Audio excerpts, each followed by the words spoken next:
5강 내 씨로 말미암아 만민이 복을 받으리니. 창세기 22장에 오면 아브라함이 이삭을 바친 사건을 만나게 됩니다. 이 사건을 접하면 이런 생각이 먼저 들 것입니다.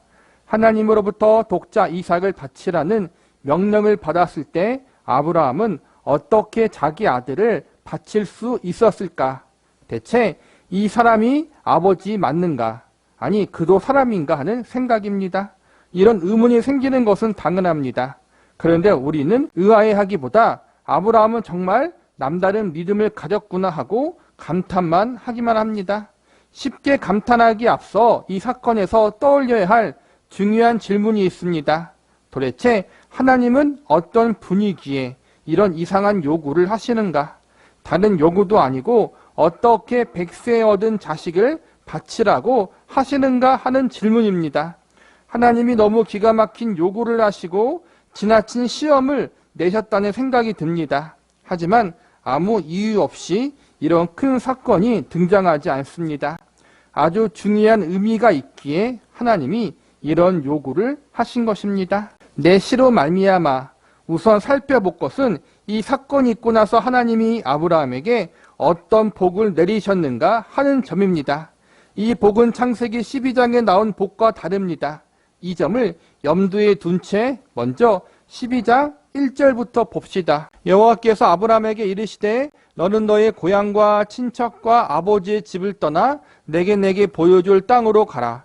내가 너로 큰 민족을 이루고 내게 복을 주어 내 이름을 창대하게 하리니 너는 복이 될지라. 너를 축복하는 자에게는 내가 복을 내리고 너를 저주하는 자에게는 내가 저주하리니 땅의 모든 족속이 너로 말미암아 복을 얻을 것이라 하신지라.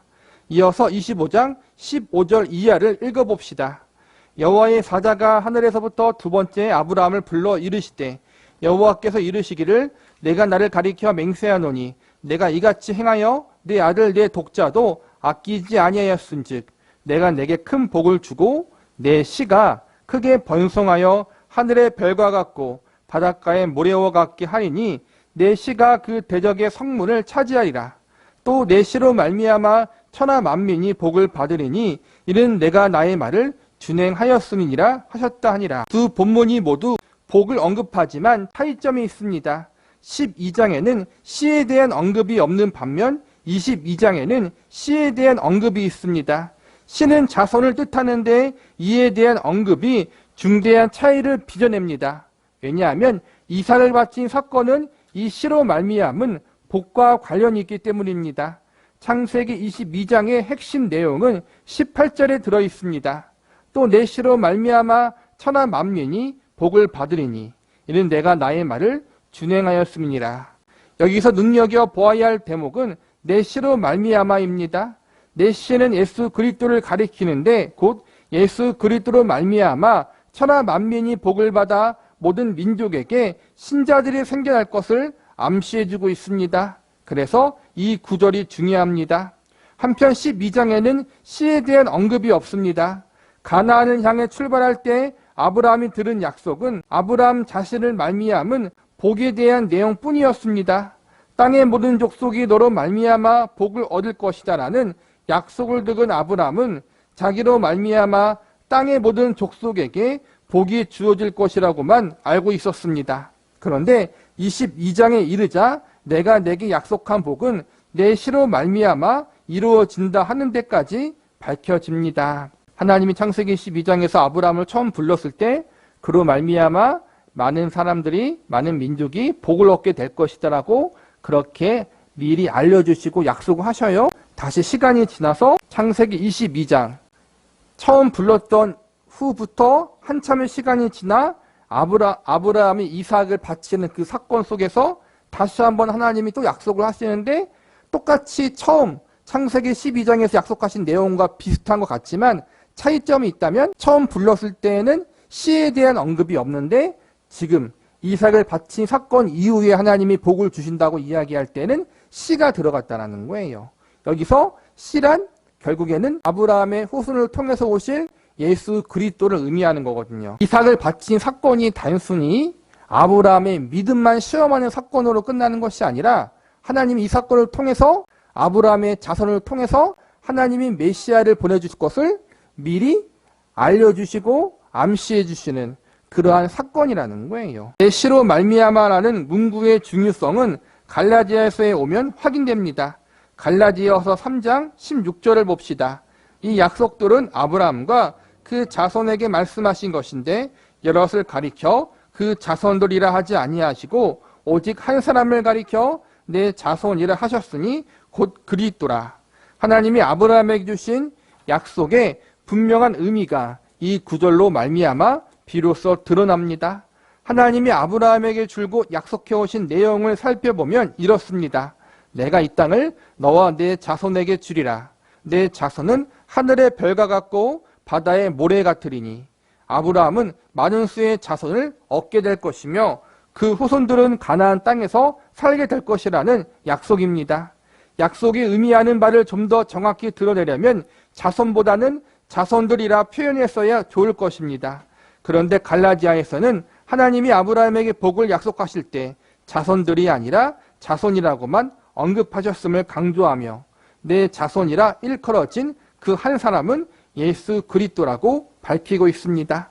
그렇다면 하나님이 아브라함에게 내내 약속해 오신 복의 핵심은 단지 자손들이 별처럼 모래처럼 많아지는 큰 복을 누린다는 사실에 있지 않다는 점이 명확해집니다. 갈라디아서 3장 16절에 비추어 생각해보면 하나님이 아브라함에게 약속하신 복의 결국은 내 씨, 곧 아브라함의 후손으로 오는 예수 그리스도로 말미암아 모든 민족이 아브라함의 후손, 곧 하나님의 자녀가 된다라는 것입니다. 하나님은 이 약속에 담긴 의미를 아브라함으로 하여금 몸소 깨닫게 하려고 그에게 이삭을 바치라고 요구하신 것입니다. 내 씨와 이삭을 바친 사건이 어떻게 연결되는지 뒤에서 자세히 살펴보기로 합니다. 신약과 구약의 관계는 이런 비유로 설명해 볼 수 있습니다. 신약은 마치 영화의 자막 같고 구약은 영화의 영상과 같습니다. 자막 없이 영상만 봐도 어떤 상황인지 대강 파악될 것 같지만 사실 그렇지 않습니다. 예를 들어 어떤 영화에서 두 남녀가 웃으면서 다정하게 대화하는 장면이 있다고 가정해 봅시다. 서로 미소 지으며 귀갯말을 주고받는 걸 보니 이제 막 사랑을 시작하는 연인처럼 보입니다. 영상만 보면 그렇습니다.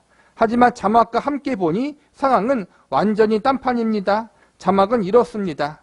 저기 앉은 저 사람 보세요. 우리 계략에 잘 속아 넘어가게 생겼지 않나요? 그렇군요. 어리숙하게 생긴 것이 딱 우리 먹잇감이네요. 자막을 확인해 보니 조금 전 상상한 내용과는 전혀 다르다는 것을 알게 됩니다. 성경의 사건을 대할 때도 마찬가지입니다. 구약의 사건은 신약의 메시지와 함께 읽어야 그 사건이 담고 있는 의미를 정확히 이해할 수 있습니다. 아브라함의 이야기를 추적할 때에도 이런 점을 염두에 두어야 합니다. 아브라함의 뒤를 잇는 자, 곧 아브라함의 자손이 누구인가에 대한 구약의 영화의 영상처럼 사건을 펼쳐놓고 있습니다. 이 사건을 제대로 이해하기 위해서는 영상을 자막과 함께 보듯 신약과 함께 읽어내야 합니다. 아브라함에게 하나님이 복을 약속하신 사건은 갈라디아서 3장 16절과 함께 읽어야 그 의미가 분명해지는 것입니다. 구약은 영상이고 신약은 자막이다.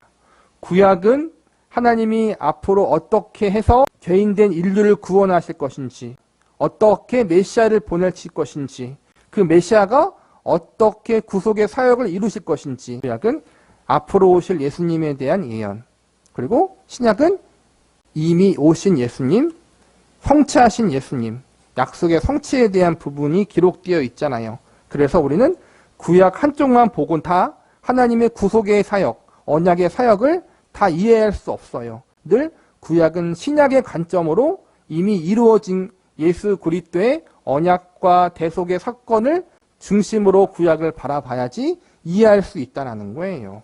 하나님은 아브라함에게 이삭을 바치라는 요구를 통해서 하나님 역시 하나님의 독생자 외아들이신 예수 그리스도, 아브라함의 씨로 오실 그 메시아, 그분이 메시아로 끝나는 것이 아니라 그 메시아가 하나님의 독생자 외아들이 될 것이고 그로 말미암아 하나님이 구속의 사역, 구원의 사역, 죄로 가득한 인류를 구원하시려는 계획을 세우셨다. 거기까지 하나님이 이미 계획하시고 아브라함의 그러한 부분을 알려주시려고 이 모든 것을 계획하셨다는 거예요. 이삭을 바친 사건은 단순히 아브라함의 믿음을 시험하는 것으로 끝나지 않았다. 하나님의 구원의 사역, 예수 그리스도를 통해 이루실 구속사가 어떻게 될 것인지를 미리 아브라함에게 알려주시고 훗날 이 말씀을 보게 될 모든 하나님의 백성들에게 이러한 사실을 미리 알려주신 거란 말이에요. 없는 자 이삭을 바치라는 명령에 담긴 의미는 무엇일까요? 이 명령은 17장에 나온 할례를 행하라는 말씀과 관련이 있습니다. 할례의 의미를 다시 생각해 봅시다. 창세기 17장 9절입니다. 하나님이 또 아브라함에게 이르시되 그런즉 너는 내 언약을 지키고 내 후손도 대대로 지키라. 너희 중 남자는 다 할례를 받으라. 이것이 나와 너희와 너희 후손 사이에 지킬 내 언약이니라. 너희는 포피를 베어라. 이것이 나와 너희 사이에 언약의 표징이니라. 너희의 대대로 모든 남자는 집에서 난 자나 또는 너희 자손이 아니라 이방 사람에게서 돈으로 산 자를 막론하고 난지 8일 만에 할례를 받을 것이라. 너희 집에서 난 자든지 너희 돈으로 산 자든지 할례를 받아야 하리니 이에 내 언약이 너희 살에 있고 영원한 언약이 되려니와 할례를 받지 아니한 남자 곧 그 포피를 베지 아니한 자는 백성 중에서 끊어지리니 그가 내 언약을 배반하였습니다. 앞장에서 우리가 할례가 죽음을 선포하는 저주인 동시에 구원에 표현하는 점에 대해서 살펴보았습니다. 이번 장에서 할례가 상징하는 바를 할례 행위의 본질에 접근하여 살펴보기로 합시다. 이를 통해 이삭을 바친 사건의 의미를 더 잘 이해할 수 있을 것입니다. 할례는 인간의 살을 잘라내는 의식인데 할례를 몸 어디에 행하였는지 생각해보면 이 상징이 의미하는 바가 참으로 무섭다는 것을 알게 됩니다. 할례는 현대식으로 말하자면 일종의 포경 수술입니다. 포피를 잘라내는 것은 더 이상 생산할 수 없게 생산 능력을 끊어버리는 것을 상징합니다. 이는 얼마나 분명한 상징인지 모릅니다.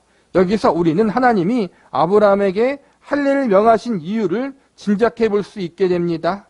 내 계보는 육신으로 말미암아 태어난 자들로 이어지지 않는다라는 메시지를 할례를 통해서 확인시켜주는 것입니다.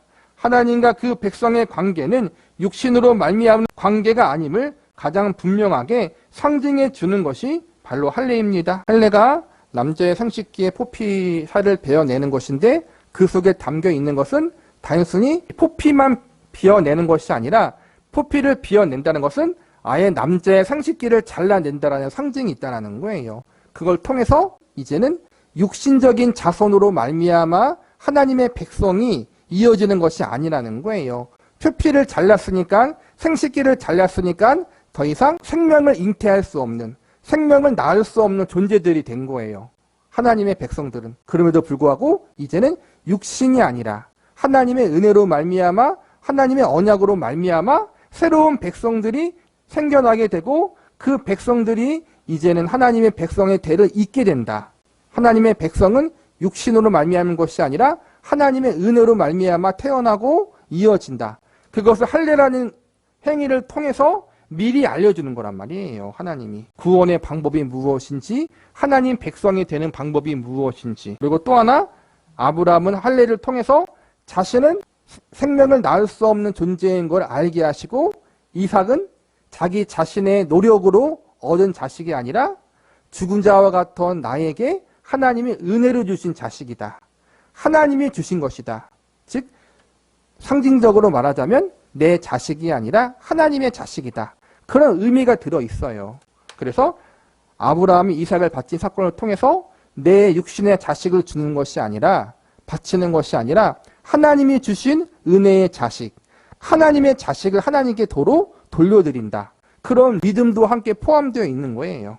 예수님이 니고데모에게 말씀하셨듯이 물과 성령으로 거듭난 자만이 하나님의 자녀입니다. 하나님과 그 자녀는 육신으로 맺어진 관계가 아니다. 이것이 할례가 상징하는 바입니다. 할례를 받은 아브라함은 더 이상 자녀를 낳을 수 없는 자를 상징합니다.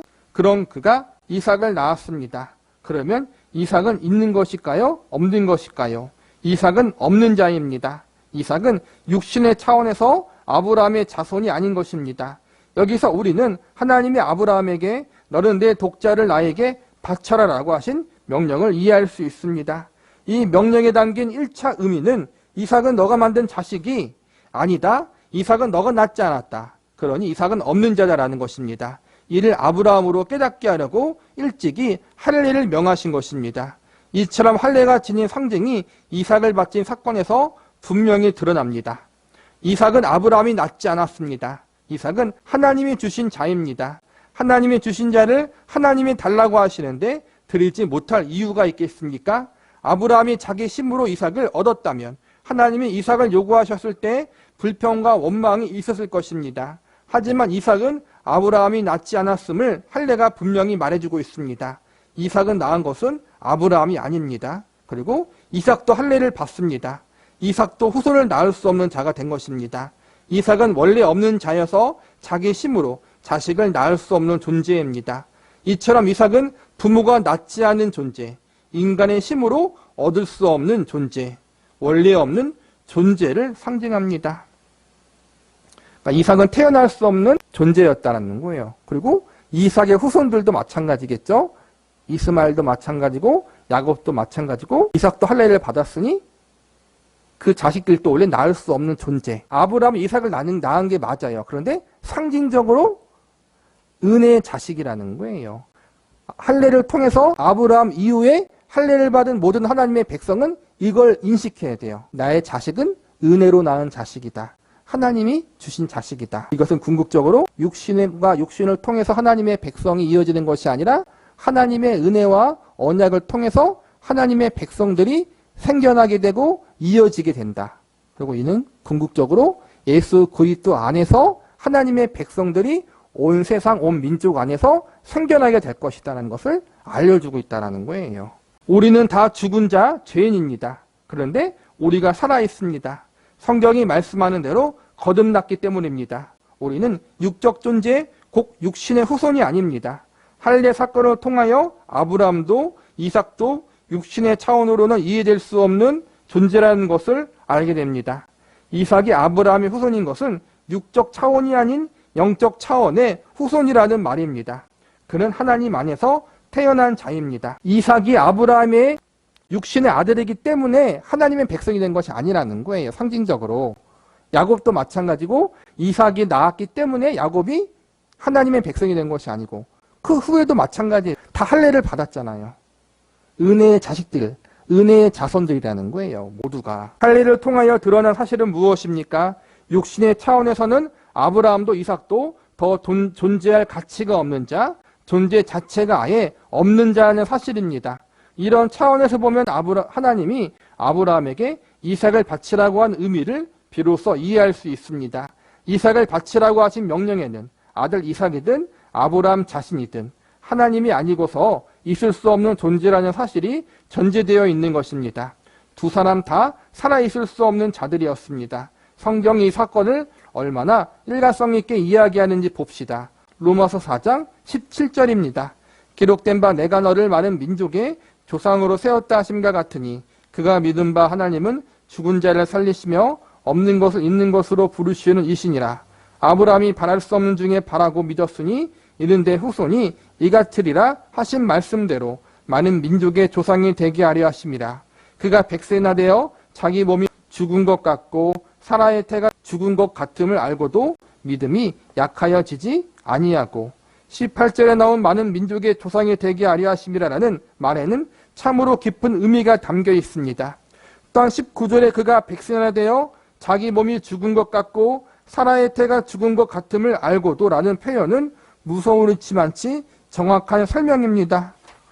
아브라함은 자기 몸이 죽은 것 같고 사라의 태가 죽은 것 같음을 알고도 믿음이 약하여지지 아니하였다라고 성경은 전합니다. 아브라함은 하나님 없이는 죽은 자임을, 그리고 그의 자손은 육신으로 말미암아 이어지는 것이 아님을 그가 깨달았다라는 것입니다. 아브라함도 결국에는 아빠 데라가 우상장사였고 아브라함도 하나님을 믿지 않는 자였지만 하나님의 은혜로 부름받아서 하나님의 백성이 되었잖아요. 이삭도 동일하게 아브라함이 낳을 수 없는 자식인데 은혜로 얻은 거예요. 그리고 그 이후부터 계속해서 할례를 통해서 하나님의 백성은 은혜로 된다.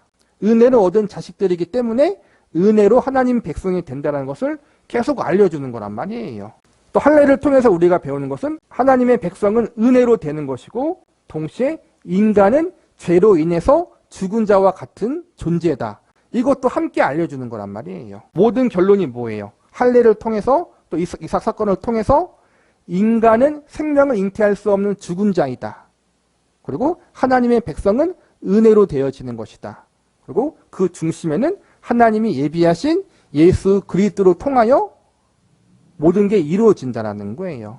생명을 가질 수 없는 죽은 자와 같던 우리들이 예수님으로 말미암아 새 생명을 가질 수 있고 또 예수님으로 말미암아 예수님이 이루신 대속의 은혜로 말미암아 새롭게 새 생명이 태어나고 새 백성이 만들어질 수 있다.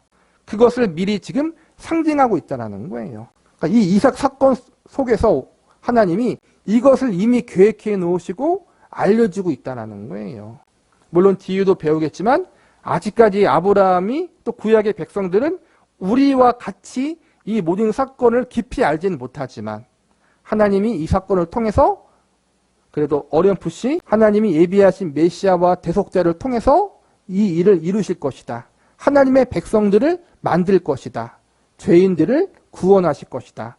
그것을 미리 보여주고 알려주었다는 사실은 알았을 거란 말이에요. 그래서 훗날 예수님이 복음서에서 아브라함은 훗날 내가 올 것을 보고 기뻐했다라고 했잖아요. 성경엔 구체적으로 그 내용이 안 나왔는데도 예수님이 그 말씀을 하신 것은 이 이삭 사건을 통해서 아브라함이 그것을 온전히 깨달았다. 그것을 알 수 있는 거란 말이에요. 아브라함은 죽은 자입니다. 따라서 아브라함의 육체는 자식을 낳을 수 없습니다. 그러니 이삭은 없는 자입니다. 아브라함은 할례를 통해 이 사실을 깨달았기에 아들 이삭을 바치러 갈 수 있었던 것입니다. 내 아들 이삭은 원래 없는 자다. 그는 죽음이 더 어울리는 존재다 하는 점을 아브라함이 인정한 것입니다. 이는 비단 이삭에게만 해당되는 것이 아니라 아브라함에게도 해당하는 사실이었습니다. 이삭을 바치라는 하나님의 명령에 아브라함이 순종한 것은 이런 의미를 지닙니다. 이삭과 아브라함 자신은 없는 존재라는 사실에 대한 아브라함의 동의이자 항복인 것입니다. 누구든지 육체를 따라 난 자는 죽은 것이 마땅하다는 사실을 아브라함이 깨달은 것입니다. 그래서 이삭을 바치러 갈 수 있었던 것입니다. 이삭을 바친 사건을 통해서 또 새로운 의미가 하나 추가되는 게 뭐냐면은 아브라함도 죄인이고 이삭도 죄인이라는 거예요. 또 하나가 이삭이 하나님 앞에 제물로 바쳐져야 하는 이유, 그것은 이삭 자신도 죄인이기 때문에 죄로 말미암아 죽어야 된다는 거예요. 그리고 아브라함도 동일하다는 거예요. 그걸 또 하나님께서 이 사건을 통해서 보여주신 거예요. 하나님 앞에 죽어 마땅한 죄인이었다는 거예요. 이삭도 아브라함도. 그러나 오직 하나님의 은혜로 말미암아 다시 예수 그리스도로 말미암아 살아날 수 있다. 새 생명을 얻을 수 있다. 죄를 용서함 받을 수 있다. 이것을 또 하나님 이 사건을 통해서 알려주신 거예요. 아브라함과 이삭뿐 아니라 모든 인류가 죄인이기 때문에 구속자 예수님을 통해서 구속의 사역이 이루어져야 된다. 이것도 이 할례라는 사건과 그리고 이삭을 바친 사건 속에 또 포함되어 있는 거예요. 심오한 거예요. 이 사건이. 저는 어릴 때 그랬어요. 이삭을 바친 사건 통해서 헌신만 배웠어요. 헌신하자. 이런 믿음을 가지자. 근데 그게 아니라는 거예요. 인간의 존재는 무엇인가? 결국 죄인이고 예수님이 필요하다는 사실을 알려주신 사건이란 말이에요. 모리아 산에 드러난 십자가.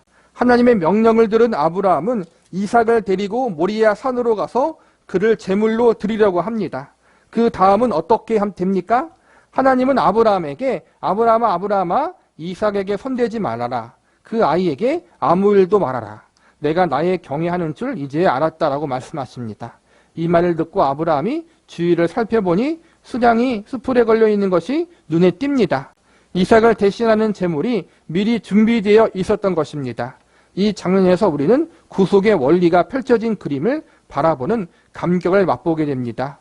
우리는 어떻게 구원받았습니까? 우리가 잘나서 구원을 얻은 것이 아니라 하나님이 우리를 대신해서 대속의 제물을 취하셔서 구원을 얻게 된 것입니다. 이것이 창세기 22장 사건에 담긴 성경이 가장 말하고 싶어하는 메시지입니다. 성경은 일관되게 이 대속의 메시지를 강조합니다. 이 대속의 메시지가 이삭을 바친 사건에서는 이삭이 지닌 의미까지 더해서 훨씬 분명하게 드러납니다. 이삭은 아브라함이 낳은 자가 아닙니다. 자기 자식이지만 자기가 낳지 않았다는 것을 아브라함은 압니다. 이제 이삭이란 존재를 통해 성경이 말하는 자손이 무엇인지 이해해 볼 수 있을 것입니다. 성경은 자손에 대한 이야기를 곳곳에서 하는데 특히 아브라함에게 하신 약속에 많이 등장합니다. 먼저 창세기 12장 7절을 보겠습니다.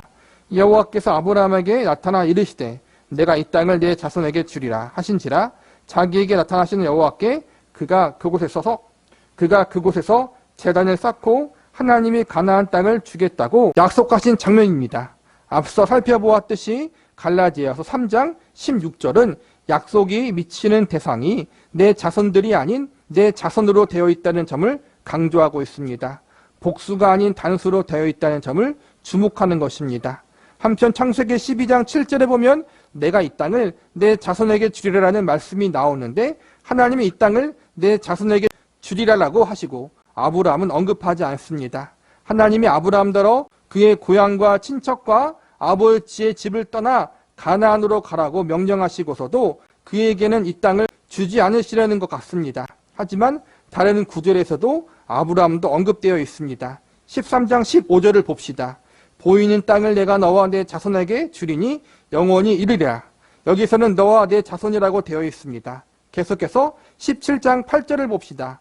내가 너와 내 후손에게 내가 거류하는 이 땅 곧 가나안 온 땅을 주어 영원한 기업이 되게 하고 나는 그들의 하나님이 되리라. 여기서도 너와 내 후손이라고 되어 있습니다. 정리해보면 12장 7절에서만 내 자손이라고 되어 있고 13장 15절과 17장 8절에는 너와 내 자손이라고 나와 있는 것입니다. 그런데 여기에 나오는 내 자손은 언제나 단수입니다. 갈라디아서 3장 16절이 이 점을 분명히 하고 있고 또 이 자손은 예수 그리스도라고 밝힙니다. 오늘이 좀 내용이 어렵죠? 할례 사건과 이삭을 바친 사건을 통해서 첫 번째 하나님의 백성은 은혜로 만들어지는 것이다. 하나님의 은혜와 언약으로 이어지고 세워지는 것이다. 그것을 우리에게 알려주고 있는 거예요. 아브라함도 은혜로 구원받았고 이삭도 은혜로 태어나서 은혜로 하나님 백성이 된 거란 말이에요. 앞으로도 이어질 다른 이스라엘 백성들도 물론 육신으로 나왔지만 할례라는 상징을 통해서 인간의 육신이 아니라 하나님의 은혜의 언약으로 태어나고 이 하나님의 백성으로 택함받게 되는 것이다. 그걸 알려주는 거예요. 그리고 두 번째로 이삭 역시도 하나님 앞에 죽어야 하는 죄인이고 아브라함도 마찬가지라는 거예요. 그들도 하나님 앞에 죄인이기 때문에 죄의 값을 치러야 해요. 그런데 하나님이 이제는 그들 대신을 해서 예수 그리스도를 준비하사 예수님을 통해서 구속자를 통해서 그들의 죄를 용서해 주신다. 아브라함과 이삭도 죄인이고 하나님의 은혜가 필요하고 예수님의 대속의 공로가 필요하다면 다른 사람들은 더 말할 것도 없다. 그런 식으로 우리에게 중보자가 오실 것을 필요한다는 사실을 알려주고 있다는 거예요. 이 사건을 통해서 하나님은 구속의 사역, 예수 그리스도로 말미암아 이루어질 구원의 계획에 대해서 우리에게 알려주고 있다는 거예요. 그것이 가장 중요한 이 모리아 사건, 이삭을 바친 사건이라는 거예요. 한편 창세기 17장 7절을 보면 내가 이 땅을 내 자손에게 주리라라는 말씀이 나오는데 하나님이 그 땅을 내 자손에게 주리라라고 하시고 아브라함은 언급하지 않습니다. 하나님은 아브라함더러 그의 고향과 친척과 아버지의 집을 떠나 가나안으로 가라고 명령하시고서도 그에게 이 땅을 주지 않으시려는 것 같습니다. 하지만 다른 구절에서는 아브라함도 언급되어 있습니다. 13장 15절을 봅시다. 보이는 땅을 내가 너와 내 자손에게 주리니 영원히 이르리라. 여기서는 너와 내 자손이라고 되어 있습니다. 계속해서 17장 8절을 봅시다. 내가 너와 내 후손에게 내가 거류하는 이 땅, 곧 가나안 온 땅을 주어 영원한 기업이 되게 하고 나는 그들의 하나님이 되리라. 여기서도 너와 내 후손이라고 되어 있습니다. 정리해보면 17장 7절에서만 내 자손이라고 되어 있고 13장 15절과 17장 8절에 너와 내 자손이라고 나와 있습니다. 그런데 여기서 나오는 내 자손은 언제나 단수입니다. 갈라디아서 3장 16절이 이 점을 분명히 하고 있고 또 이 자손은 예수 그리스도라고 밝힙니다. 이 점을 염두에 두면서 아브라함에게도 이 땅을 주어지는 것인지 또 주어진다면 어떻게 주어지는 것인지 알 수 있습니다. 창세기 15장 12절로 가봅시다. 해 질 때 아브라함에게 깊은 잠이 임하고 큰 흑암과 두려움이 그에게 임하였더니 여호와께서 아브라함에게 이르시되 너는 반드시 알라 내 자손이 이방에서 객이 되어 그들을 섬기겠고 그들은 400년 동안 내 자손을 괴롭히리니 그들이 섬기는 나라를 내가 징벌할지며 그 후에 내 자손이 큰 재물을 이끌고 나오리라. 너는 장사하다가 평안히 조상에게로 돌아가 장사될 것이요 내 자손은 4대 만에 이 땅으로 돌아오리니 이는 아모리 족속의 죄악이 아직 가득 차지 아니함이니라 하시더니 하나님은 이 땅이 아직 아브라함의 기업이 아니라고 하십니다. 400년이 지나고서야 아브라함의 후손들이 이 땅으로 돌아오게 될 것이고 그때야 가나안 땅이 그들의 기업이 되리라고 말씀하십니다. 좀 더 살펴봅시다. 사도행전 7장 2절입니다. 스데반이 이르되 여러분 부형들이여 들으소서 우리 조상 아브라함이 하란에 있기 전 메소보다미아에 있을 때에 영광의 하나님이 그에게 보여 이르시되 내 고향과 친척을 떠나 내가 내게 보일 땅으로 가라 하시니 아브라함이 갈대아 사람의 땅을 떠나 하란에 거하다가 그의 아버지가 죽음에 하나님이 그를 거기서 너희 지금 사는 이 땅으로 옮기셨느니라. 그러나 여기서 발붙일 만한 땅도 유업으로 주지 아니하시고 다만 이 땅을 아직 자식도 없는 그와 그의 후손에게 소유로 주신다고 약속하셨으며 아브라함에게는 발붙일 만한 땅도 주시지 않았다고 합니다. 가나안 땅에 사는 동안 아브라함이 가진 땅은 무덤이 전부였습니다. 헷 족속에게서 막벨라 굴을 사서 아내 사라를 장사 지내고 후에 아브라함 자신도 거기에 묻혔습니다. 무덤 하나 말고는 가나안 땅에 그의 소유가 없었던 것입니다. 아브라함에게는 발붙일 만큼의 땅도 없었지만 이제 하나님은 아브라함의 자손에게 땅을 주실 것입니다. 그런데 왜 400년 후 곧 4대가 지나서야 가나안 땅이 아브라함의 자손의 기업이 될 수 있다는 것일까요? 그것은 출애굽 사건이 먼저 있어야 했기 때문입니다. 출애굽은 구원을 상징하는 사건입니다. 그래서 출애굽 사건을 통과해야만 가나안이 이스라엘의 유업이 될 수 있는 것입니다. 십자가 없이 가나안 땅에 들어갈 수는 없습니다. 가나안은 천국을 상징하고 땅 구원받은 자의 기업을 상징하기 때문입니다. 하나님이 아브라함을 가나안으로 부르셨지만 아브라함도 예수 그리스도의 십자가를 통과하지 않고서는 가나안 땅을 기업으로 받을 수 없습니다. 이처럼 아브라함의 생애를 훑어보면 구원이 얼마나 일관성 있는 메시지로 소개되어 있는지 확인할 수 있습니다. 이미 아브라함과 그의 후손에게 가나안 땅은 약속의 땅이고 하나님이 예비하신 기업을 상징하는 거잖아요. 가나안 땅을 주시겠다고 약속하셨는데 실제 역사로 보면은 아브라함은 가나안 땅을 유업으로 받지 못했어요. 왜냐하면은 가나안 땅에서 죽었지만 아브라함의 소유로 된 땅, 자기 무덤, 자기와 자기 아내 사라만 묻을 수 있는 그 무덤 하나만, 그 작은 땅, 그 동굴만 자기 소유로 받았지 다른 땅을 받지 못했어요. 그리고 아브라함이 죽은 후에 수백 년 후에 출애굽 사건 이후에 이제는 출애굽 2세대들이 가나안 땅에 들어가서 기업을 얻잖아요. 근데 어찌 보면은 하나님이 약속을 주시고 왜 아브라함이 아니라 한참 수백 년이 지난 후 애굽에서 나온 이스라엘 백성들에게 가나안 땅을 주셨는가? 이것은 상징적인 부분이 있다는 거예요. 애굽에서 나온 사건은 구원을 의미하잖아요. 구원받은 자들이 하나님의 기업, 하나님의 유업을 물려받을 수 있다는 것을 상징적으로 알려주기 위해서라는 거예요. 그리고 그 구원의 사건은 곧 예수 그리스도, 하나님이 예비하신 메시아 되신 예수님을 통해서 구원받을 수 있다. 출애굽 사건 전에 뭐가 있어요? 10가지 재앙, 그리고 마지막 재앙, 유월절이 있잖아요. 하나님이 예비하신 방법, 문설주에 피를 발라야지 죽음이 넘어간다. 그 사건이 결국에는 예수님을 통해서 예수님의 십자가 구속의 사역을 통해서 우리가 구원받을 수 있다는 걸 알려주잖아요. 그러니까 그런 구원 사건이 있은 후에 하나님이 예비하신 기업, 하나님의 유업을 물려받을 수 있다는 것을 알려주기 위해서 출애굽 세대들이 가나안 땅에 들어간 거란 말이에요. 이것을 통해서 하나님의 구원의 사역은, 하나님이 예비하신 천국은, 하나님의 기업은 구원받은 하나님의 백성만 들어갈 수 있다. 그리고 구원받을 수 있는 조건은 오직 하나님이 예비하신 방법, 하나님이 예비하신 예수님밖에 없다. 이것을 알려주는 사건이 바로 아브라함에서부터 출애굽 세대들이 가나안 땅에 들어가는 그 과정 가운데 보여준 사건이라는 거예요. 아브라함의 생애는, 그리고 아브라함 이후에 나타난 이삭도 그렇고 야곱도 마찬가지고 모세도 마찬가지고 출애굽 백성도 마찬가지고 모두 구원의 방법이 무엇인지, 어떻게 하나님이 그들에게 구원을 주시고 하나님의 기업을 주시는지를 알려주는 상징의 모습이라고 볼 수 있는 거예요. 우리에게 알려주는 거예요. 그걸. 창세기 15장 2절부터 봅시다.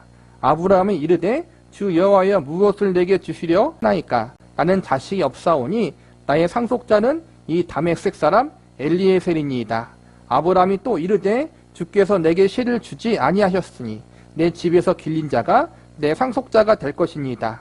여호와의 말씀이 그에게 임하여 이르시되 그 사람이 내 상속자가 아니라 내 몸에서 날 자가 내 상속자가 되리라 하시고 그를 이끌고 밖으로 나가 이르시되 하늘을 우러러 무뼈를 셀 수 있나 보라.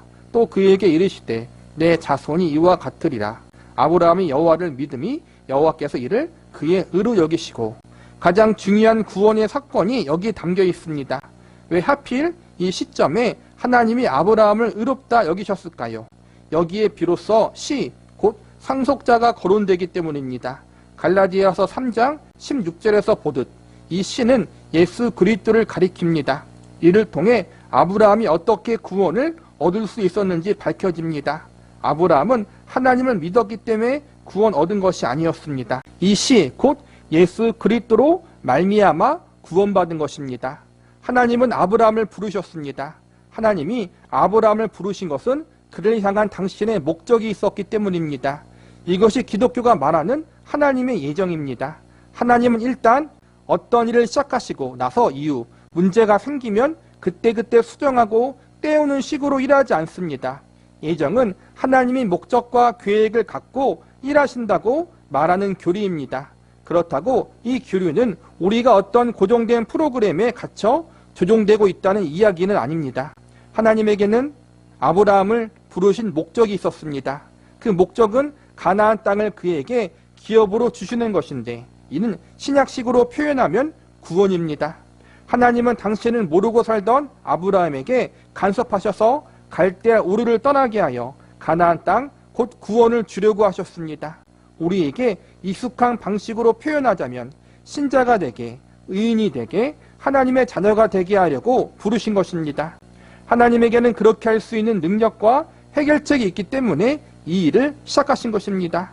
즉 예수 그리스도가 있기 때문입니다. 하나님은 예수 그리스도로 말미암아 죄인을 의롭게 하실 것이기에 우리를 부르신 것입니다. 이 사실이 구약에서 이미 드러난 것입니다. 너는 죄인이다. 너는 스스로 죄를 씻을 수 없고 내 앞에 의인으로 설 수도 없다. 그러나 내가 너를 불러 내 자녀로 삼겠다라고 하신 것입니다. 하나님은 아브라함을 어떻게 부르실 수 있었을까요? 그를 구원할 방법이 있었기 때문입니다. 그 방법은 바로 예수 그리스도입니다. 창세기 15장 6절은 이렇게 말합니다. 아브라함이 여호와를 믿음이 여호와께서 이를 그의 의로 여기시고, 이 구절은 아브라함이 하나님을 믿어드렸더니 하나님이 아브라함에게 너 참 용하다 하고 칭찬해 주셨다는 이야기가 아닙니다. 하나님의 죄인들을 불러 목적하신 일을 시작할 수 있는 것은 이유가 있습니다. 부르신 그들을 하나님의 자녀가 되게 하는 십자가라는 확실한 방법이 준비되어 있기 때문입니다. 이 부분이 우리가 어려운 부분이고 구약만 봐서는 알 수 없는 부분이에요. 그래서 구약의 말씀은 늘 신약의 말씀을 관점, 기준으로 봐야 되는 거예요. 구약만 볼 때에는 아브라함이 예수님에 대해서 모르는 것처럼 보이지만 나중에 복음서에 보면 예수님이 뭐라 그래요? 아브라함은 내가 올 것을 보고 기뻐했다라고 나오잖아요. 즉 아브라함이 이때 하나님이 아브라함의 씨를 통해서 천하 만민에게 복을 준다는 그 말씀이 곧 예수님을 통해서 심판으로 갇혀있는 인간들을 구원하시겠다라는 그 하나님의 계시의 말씀을 알게 되었고 그걸 믿게 되었다는 거예요. 구약에 나타나지 않지만 신약의 관점으로 본다면은. 그래서 아브라함을 부르신 하나님은 단순히 아브라함만 부르고 끝나는 것이 아니라 그를 예수 그리스도를 통하여 구원하시고자 하는 계획을 세우시고 그리고 그렇게 부르시고 그를 믿음의 조상으로 세우신 거란 말이에요. 그리고 훗날 구약의 모든 백성도 마찬가지예요. 결국에는 하나님이 예비하신 예수님을 통해서 우리는 이미 오신 예수님을 믿음으로 구원받지만 구약의 백성들은 앞으로 오실 예수님을 믿음으로 구원받는 거거든요. 그것이 구약의 하나님의 약속의 말씀을 통해서 계시되었고 아브라함은 그걸 믿었다라는 거예요. 그러한 사실들을 하나님이 알려주기 위해서 아브라함에게 곧바로 가나안 땅을 주신 것이 아니라 나중에 수백 년이 흐른 모세 시대 때 애굽의 노예 생활했던 그들에게 출애굽에서 구원시키심을 통해서 이제는 하나님이 예비하신 방법, 하나님의 은혜로 하나님의 구원의 방법으로 말미암아 그들이 죄로부터 노예 생활로부터 구원받았다. 그걸 알려주기 위해서 하나님께서 출애굽 시대 그 이후에 가나안 땅을 주신 거란 말이에요. 그러니까 좀 복잡하지만 하나님의 다 계획이 있었다라는 거예요. 한마디로 그냥 이루어진 것이 아니라 태초부터 구원의 방법은 하나님의 은혜고 그리고 그것은 예수 그리스도를 통해서만 이루어진다. 이것을 구약에서부터 이미 알려주고 있었다는 거예요. 목적하신 구원을 마침내 이루고야만은 하나님의 열심이 아브라함의 생애에 펼쳐져 있습니다. 이런 열심이 창세기 15장의 칭의 사건과 17장의 할례 사건 그리고 22장의 이삭을 바치는 사건에 드러나 있습니다. 이삭을 바치라는 명령에 담긴 이 의미를 아브라함이 깨달았습니다. 그는 이 사건이 예수 그리스도의 십자가에 근거한다는 점을 지금 우리만큼 구체적이고 명백하게 알지는 못했지만 이제 깨달은 것입니다. 하나님의 자녀가 되는 방법은 육신의 자손을 이어가는 방법과 같지 않습니다. 신령한 방법, 곧 신약식으로 말하면 물과 성령으로 거듭나야만 하나님의 자녀가 될 수 있습니다. 물과 성령은 결국에는 복음의 말씀, 예수 그리스도만이 우리를 구원할 수 있다는 사실을 말해주는 게 물이라고 보면 돼요. 물이 깨끗이 씻기는 거잖아요. 우리의 죄를 깨끗이 씻기는 것은 오직 예수님의 대속의 은혜밖에 없다. 그게 복음의 말씀이잖아요. 그래서 물과 성령은 복음의 말씀, 예수님의 대속의 은혜를 말하는 거예요. 그리고 그 복음의 말씀, 예수님의 대속의 은혜가 우리의 모든 죄를 씻긴다는 것을 우리가 어떻게 믿어요? 성령의 역사로 믿잖아요. 지금 물과 성령으로 거듭나야 한다는 것이 그걸 의미하는 거거든요. 구원은 하나님만이 이루실 수 있는 것입니다. 아브라함이 깨달은 것은 100세에 낳았던 가장 아끼는 아들이건 간에 인간은 누구든지 하나님 앞에 죽어 마땅하다라는 사실입니다. 그러나 이것으로 끝이 아니라는 것도 그는 알고 있습니다. 그리하여 아브라함은 군말 없이 이삭을 데리고 모리아 산을 향하여 갔던 것입니다. 아브라함은 내가 이 땅에 초대받은 것은 그리고 이 땅이 우리의 영원한 기업이 될 수 있는 것은 예수 그리스도로 말미암은 것이다라는 사실을 깨닫습니다. 예수 그리스도와 십자가에 대해서 지금 우리만큼은 잘 알지 못했지만 아브라함은 대속의 원리를 알고 있었던 것입니다. 예수님이 너희 조상 아브라함은 나의 때에 볼 것을 즐거워하다가 보고 기뻐하였느니라라고 말씀하신 것을 보면 아브라함이 이미 이 자리에까지 인도받았음을 알 수 있습니다. 이삭을 바친 사건을 통해 아브라함은 결국엔 이삭도 죽어 마땅한 죄인이고 아브라함도 죽어 마땅한 죄인이기 때문에 하나님의 은혜, 하나님이 예비하신 중보자, 메시아가 있어야만 자신들이 그 죄로부터 사망으로부터 구원받을 수 있다는 사실을 믿었다는 거예요. 이삭을 바칠 수 있었던 이유가 바로 그거예요. 어차피 우리는 죄로 말미암아 죽어야 되는 거예요. 이삭도 마찬가지예요. 하지만 하나님이 언젠가 하나님의 때에 메시아를 통하여 우리를 죄와 사망에서 구원하실 것이다. 이 사실을 믿는 믿음으로 이삭을 하나님 앞에 바친 거란 말이에요. 전쟁이 기다리고 있는 신자의 삶, 하나님이 아브라함에게 약속하신 가나안이 지닌 의미가 무엇일까요? 가나안이 상징하는 것은 여러 가지입니다. 가나안은 천국을 상징하기도 하지만 예수 믿는 자가 그리스도 안에서 사는 삶을 상징하기도 합니다. 이 점을 이해하는 것은 이삭을 바친 사건을 이해하는 중요한 열쇠가 됩니다. 여호수아 5장 13절입니다. 여호수아가 여리고에 가까이 이르렀을 때 눈을 들어본즉 한 사람이 칼을 빼어 손에 들고 마주 서 있는지라. 여호수아가 나아가서 그에게 묻되 너는 우리를 위하느냐 우리의 적들을 위하느냐 하니 그가 이르되 아니라 나는 여호와의 군대 대장으로 지금 왔느니라 하는지라. 여호수아가 얼굴을 땅에 엎드려 절하고 그에게 이르되 내 주여 종에게 무슨 말씀을 하려 하시나이까. 여호와의 군대 대장이 여호수아에게 이르되 내 발에서 신을 벗으라 내가 선 곳은 거룩한 곳이니라 하니 여호수아가 그대로 행하니라. 너가 선 곳은 거룩하니라. 저는 이 구절이 가나안에 대한 묘사 중 가장 아름다운 묘사라고 생각합니다.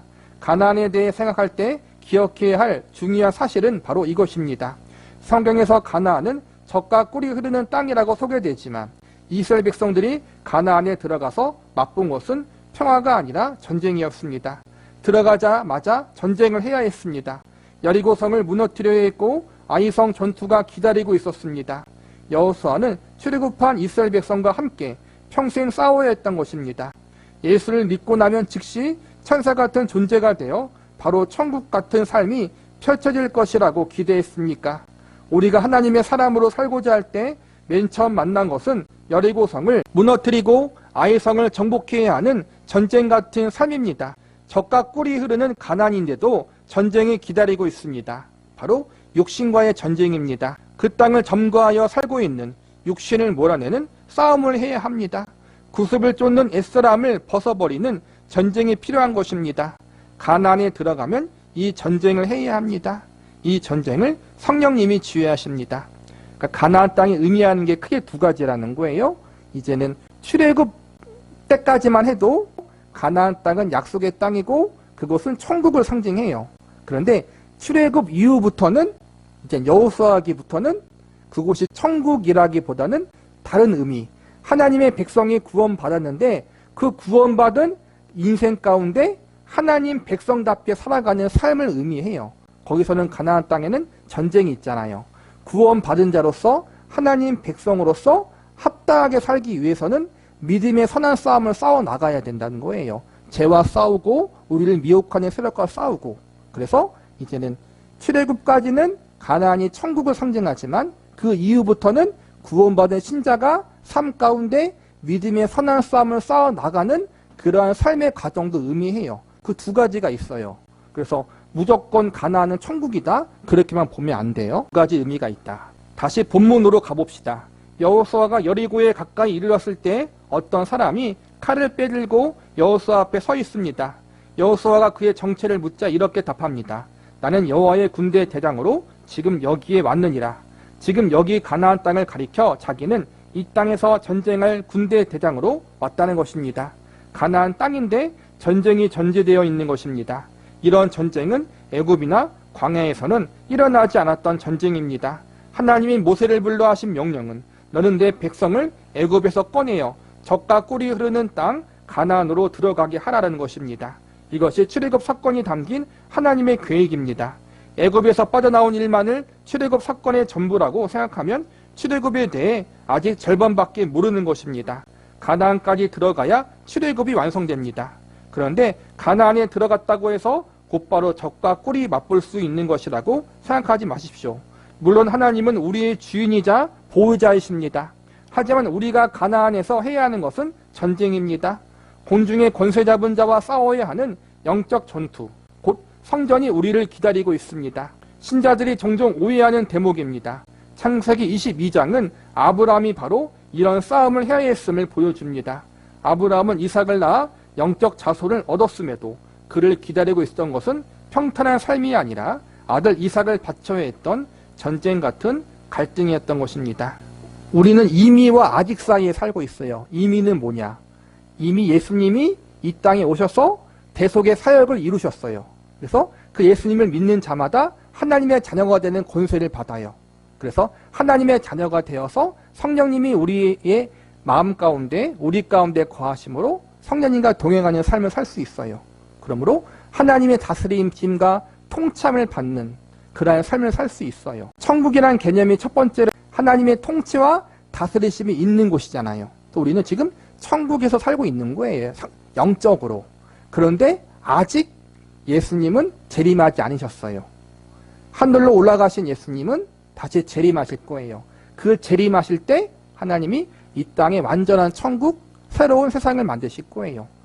그 전까지는 이미 구원을 받았지만 우리가 출애굽 백성들이 가나안 땅에 들어가서 전쟁을 했던 것처럼 우리가 구원은 받았지만 아직 천국에 가지 않았기 때문에 이 땅에서 믿음의 선한 싸움을 싸워 나가야 한다는 거예요. 구원이 끝이 아니라 구원 이후에 믿음의 선한 싸움을 싸워 나가야 하는 그러한 과정이 우리에게 필요하다는 거예요. 그게 아브라함에게도 있었고 이스라엘 백성들에게도 있었고 우리에게도 있다는 거예요. 우리는 그래서 이미 구원받았지만 아직 온전하게 구원의 완성의 자리에 이르지 않았다. 천국에 아직 가지 않았다. 천국을 미리 맛볼 수는 있지만 아직 아니다.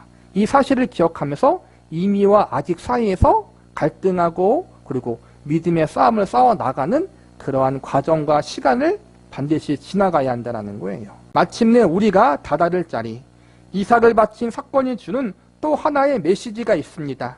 여기까지 오는 동안 아브라함 편에서는 미리 준비한 것이 아무것도 없었다는 사실입니다. 언제나 하나님이 먼저 그리고 전부 행하셨습니다. 그저 아브라함은 하나님이 베푸신 기적과 가르침과 인도를 받아 여기까지 이르렀을 뿐입니다. 참으로 은혜롭기 그지없습니다. 아브라함은 백세에 얻은 독자 이삭을 바쳤다. 그는 얼마나 큰 믿음을 가졌는가 하는 시기의 설교를 들어본 적이 있을 것입니다. 아브라함의 훌륭한 믿음을 칭송하는 설교를 들을 때마다 우리는 기가 죽고 낙심합니다. 하지만 이 사건의 핵심은 하나님이 아브라함에게 이삭을 바치라고 명령했을 때 아브라함을 불평하거나 지체하지 않았다는 데 있지 않습니다. 이보다 훨씬 중요한 것은 아브라함이 이 자리에까지 이르도록 참으시며 인도하신 하나님의 열심 있는 손길입니다. 만약 성경이 아브라함은 처음부터 대단한 믿음의 사람이어서 이후에 독자 이삭까지 기꺼이 바쳤다고 이야기하는 것이라면 그의 생애는 우리에게 어떤 의미를 줄 수 있을까요? 이제 겨우 초등학교 다니는 아이 앞에 아인슈타인을 데려다 놓고 수학 경시대회를 여는 꼴입니다. 초등학생이 질 것은 너무 뻔한데 아인슈타인은 역시 뛰어나다. 그런데 저 초등학생은 한 문제도 풀지 못했다라고 한다면 공정한 평가일까요? 신앙은 우리 자신이 스스로 만들어낼 수 있는 것이 아니라 다른 사람과 비교할 수 없습니다. 우리 스스로 자라나는 것이 아니라 하나님의 인도를 받아야 성장합니다. 초등학생을 아인슈타인과 단순 비교할 수 없는 법입니다. 아인슈타인은 도달할 지점이고 초등학생은 이제 막 출발선에 선 사람이니 말입니다. 혹 이 학생이 장차 아인슈타인보다 더 뛰어난 사람이 될지는 아무도 모릅니다. 우리가 어느 수준에 있는지 깨달아야 하지만 한편 우리는 나날이 자라고 있다는 사실도 잊지 마십시오. 우리는 여전히 하나님의 일하심으로 성장해가는 자녀입니다. 하나님이 일하고 계시니 우리는 그저 앉아 놀고 먹으면 될까요? 그렇게 퍼져 앉아 있으면 얻어 터지는 일밖에 없습니다. 그러면 얼마나 하는 것이 잘하는 것일까요? 차근차근 크는 것보다 강한 것은 없습니다. 단계를 훌쩍 뛰어넘는 탁월함이 모두에게 요구되는 항목은 아닙니다. 하나님은 결국 우리를 아브라함이 보인 믿음의 경지까지 이끌어 가실 것입니다. 지금 우리 수준에서는 11조 내는 것도 아까워서 벌벌 떨지만 하나님은 마침내 우리를 아브라함이 이삭을 드리는 자리까지 이끄실 것입니다. 이런 하나님의 일하심을 아브라함의 생애가 잘 보여주고 있습니다. 믿음은 성장하고 자라나는 거라는 거예요. 단번에 우리의 믿음이 아브라함이 이삭을 바치는 수준까지 가는 게 아니라는 것을 지금까지 계속 배웠잖아요. 불신자였던 아브라함을 불러서 마침내 이삭을 바치는 자리, 나에겐 예수 그리스도의 십자가가 필요하다, 대속자가 필요하다, 그 사실을 아는 자리에까지 가게 하고 그의 모든 걸 주님 앞에 내려놓을 수 있는 자리에까지 아브라함이 가기까지 수십 년이 걸렸잖아요. 우리도 마찬가지라는 거예요. 지금 그 과정 가운데 있다라는 거예요. 어떤 사람은 조금 더 앞서가고 어떤 사람은 조금 더 뒤로 갈 수는 있어요. 하지만 중요한 것은 계속 자라나고 있다는 거예요. 성장하고 있다는 거예요. 그 사실에 소망을 품으라는 거예요. 아브라함이 이삭을 바치는 자리에까지 하나님이 인도하신 것처럼 우리도 지금 그러한 자리에까지 이끄심을 받고 있다는 거예요. 너무 크게 조바심을 내지 말자라는 거예요. 신앙생활을 두려움 속에서 하지 마십시오. 하나님은 우리를 항복시켜 결국 우리가 하나님에게 기꺼이 마음을 드리는 자리에 이르도록 이끄실 것입니다. 성경이 이 사실을 가르치면서도 우리에게 절실한 이 질문, 곧 하나님이 우리를 어떻게 항복시키느냐는 물으면은 구체적인 해답을 주지 않습니다. 하지만 이 사실 하나만큼은 분명히 말합니다. 우리와 별반 다를 바 없었던 그 아브라함이 이삭을 바친 아브라함이 되었다는 사실입니다.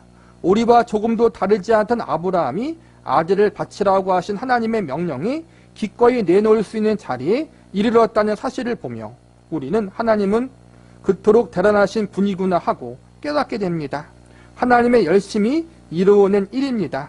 아브라함의 생애에서 배워야 할 점은 바로 이것입니다. 하나님은 우리에게 강요만 하시는 분이 아닙니다. 우리를 만족시키는 분입니다. 우리가 하나님으로 충분히 만족하여 하나님에게 더 드릴 것이 없어 안타까운 마음이 들 경지에까지 우리를 끌고 가실 수 있는 분입니다. 하나님은 우리에게 헌신을 강요하여 원망을 야기하면서 일하시지 않습니다. 오히려 우리 마음을 기쁨과 감사로 넘치게 하실 것입니다. 물론 하나님이 처음에는 훈련적인 차원에서 좀 강건하심 가운데 우리에게 헌신과 봉사를 요구할 때가 있긴 있어요. 그래서 가끔 원망할 때도 있어요. 그리고 지난 욥과 같이 정말 큰 고난을 당할 때, 이유를 알 수 없는 고난을 당할 때 원망할 수도 있어요. 하지만 결국엔 이 모든 것들을 합력하여 한참 시간이 지나서 죄를 돌아보건대 이것이 하나님의 은혜였고 섭리였구나라고 우리가 하나님을 찬양하는 자리에까지 반드시 이끌 거라는 거예요. 그 사실을 우리는 믿을 수 있어야 해요.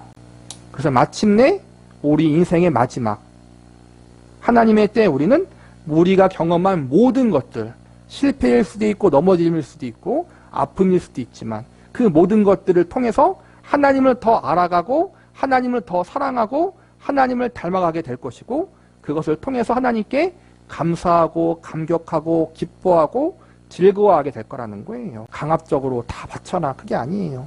우리의 마음과 우리의 몸과 우리의 전부, 삶, 그걸 하나님께 바치는 거잖아요. 그 자리에까지 하나님이 궁극적으로 인도하실 거지만 그게 강압적인 것이 아니라는 거예요. 그만큼 하나님은 우리를 인격적으로 대하신다는 거예요. 그게 기독교고 그게 믿는 성도고 그게 하나님의 백성 가운데 하나님이 일하시는 방법이에요. 하나님은 우리에게 뭘 좀 달라고 구걸하거나 요구하시는 분이 아닙니다. 하나님은 우리에게 인격적으로 설득하시는 거지 강압적으로 하시는 분이 아니라는 거. 이걸 반드시 기억해야 돼, 우리 삶 가운데. 그렇게 오해하지 마십시오. 하나님의 높으심과 기쁘심과 영광스러우심에 대해 그리고 하나님의 사랑과 하나님의 하나님 되심에 대해서 마음대로 판단하지 마십시오. 하나님이 우리에게 믿음의 여정을 시작하게 하셨습니다. 지금 막 갈대아 우르를 떠나셨습니까? 아니면 잠시 하란에서 머뭇거리고 있습니까? 걱정하지 마십시오. 좀 더 나아가게 될 것입니다. 그리고 마침내 22장까지 이르게 될 것입니다. 아브라함 이삭을 바치는 자리까지 우리를 인도하신다는 거예요. 시간이 걸릴지라도. 이것은 너무 확실합니다. 그렇다고 승승장구하는 일만 기다리고 있지는 않을 것입니다. 때로는 꾸지람을 들을 때도 있을 것입니다. 아브라함의 생애가 이를 잘 말해줍니다. 우리는 혈통이나 육정에서나 사람의 뜻으로 나지 아니하고 하나님으로 말미암은 자들입니다. 하나님의 능력과 신비로 말미암아 영으로 거듭난 자인 것입니다. 우리 선조도 우리 후손도 모두 영으로 난 자들입니다. 우리에게는 동일한 아버지가 계시니 그분은 곧 하나님이십니다. 모두가 그를 아버지라 부릅니다. 아브라함처럼 우리가 이 자리에 있는 것은 하나님의 인도하심 때문입니다. 이 큰 복과 감격의 서막 앞에 우리가 서 있습니다. 하나님의 열심과 성의로 이르게 된 이 영광스러운 자리를 기억하여 복된 신재의 삶을 놓치지 맙시다. 우리가 하나님을 믿는 건 알 수 없는 신을 믿는 게 아니라 뭘 주는 신을 믿는 게 아니라 인격자 하나님을 믿는 거란 말이에요. 우리를 그 아들 독생자 외아들 예수 그리스도의 생명을 주시기까지 우리를 사랑하신 그 하나님을 믿는 거란 말이에요. 창조주 하나님, 전능자 하나님, 나를 가장 사랑하는 하나님, 그리고 나에게 기꺼이 아버지라 부름 받으시려는 그 하나님 앞에 우리도 인격적으로 믿음으로 반응하자라는 거예요. 기쁨으로, 감사함으로 그 자리로 우리가 부름 받았다라는 거예요. 그게 영광이라는 거예요. 어떤 신비적인 체험, 기적을 경험하는 게 영광이 아니라 하나님의 자녀로 부름 받았다는 것 자체, 그리고 그 하나님을 더 알아가고 사랑하고 닮아가는 자리로 부름 받은 것 자체가 바로 영광의 자리라는 거예요. 그 자리로 부름 받은 저와 여러분이 정말 그 부르심에 합당하게 더 아름답게 자라고 성숙할 수 있기를 간절히 기도합니다.